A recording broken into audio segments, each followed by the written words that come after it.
बहुत समय पहले हिमालय के एक पहाड़ी गांव में एक रहस्यमयी किंवदंती प्रचलित थी। कहा जाता था कि गांव के पास एक छिपा हुआ खजाना था, जिसे केवल वही देख सकता था जिसने लालच को पूरी तरह त्याग दिया हो।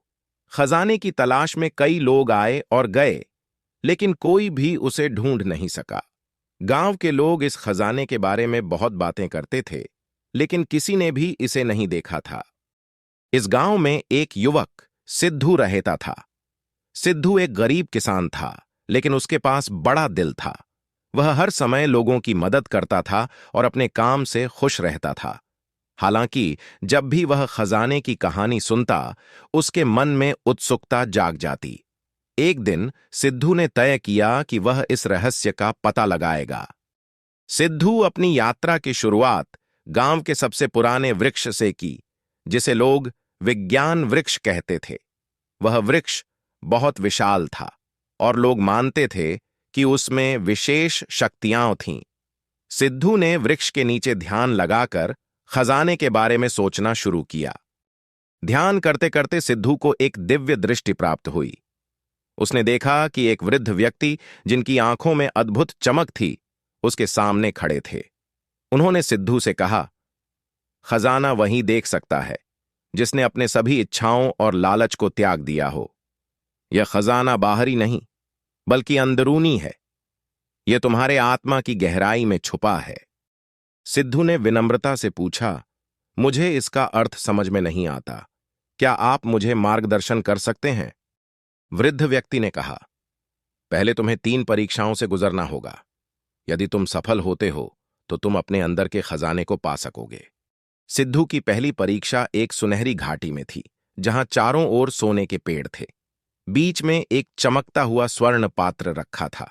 एक आवाज गूंज उठी, यह स्वर्ण पात्र बहुत कीमती है, लेकिन इसे तभी छूना जब तुम्हारे मन में कोई लालच न हो।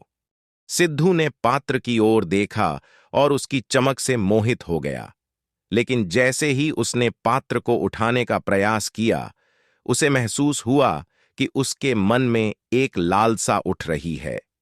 उसने अपने कदम पीछे खींच लिए और कहा, मैं इसे नहीं छू सकता, मेरे मन में अभी भी इच्छाएं हैं। आवाज ने कहा, तुमने अपनी सच्चाई को पहचाना है। यही पहली परीक्षा थी।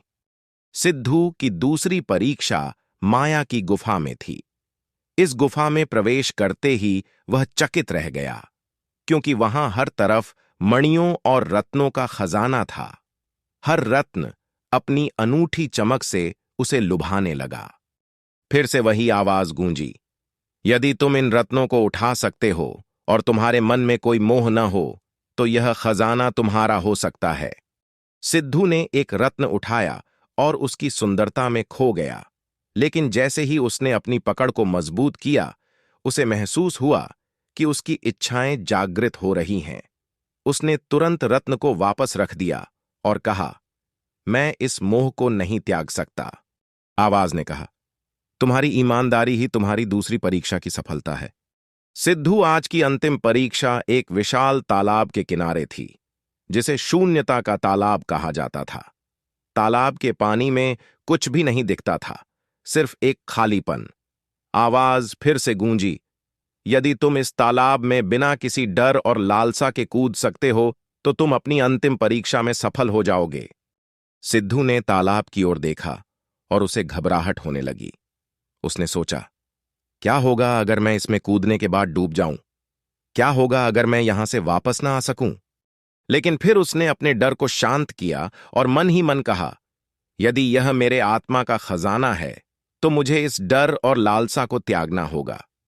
सिद्धू ने गहरी सांस ली और तालाब में कूद गया। जैसे ही वह पानी में डूबा, उसने महसूस किया कि वह किसी दूसरे आयाम में चला गया है।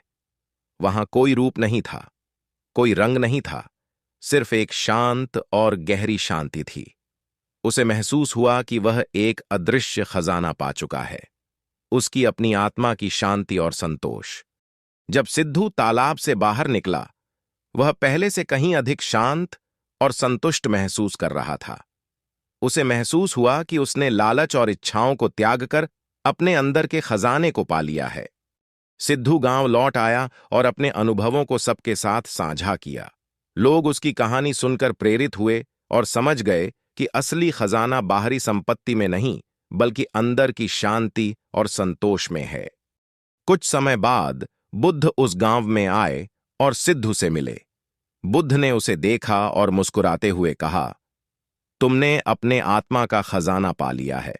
अब तुम्हें बाहरी संसार के खजाने की कोई जरूरत नहीं है। सच्ची धन्यता वही है जो आत्मा की शांति में है। सिद्धू ने बुद्ध के चरणों में प्रणाम किया और अपने जीवन के नए मार्ग पर चल पड़ा, जहां लालच और इच्छाओं की कोई जगह नहीं थी, सिर्फ शांति और संतोष था। यह कहानी हमें यह सिखाती है कि असली खजाना बाहरी संपत्ति में नहीं, बल्कि हमारी आत्मा की शांति और संतोष में छुपा है। जब हम अपनी इच्छाओं और लालच को त्याग देते हैं, तब हम सच्चे अर्थों में धनी हो जाते हैं। दोस्तों, मैं उम्मीद करता हूं कि आपको ये कहानी दिल से अच्छी लगी होगी। इस वीडियो को लाइक और सब्सक्राइब जरूर करना। नमो बुद्धाय।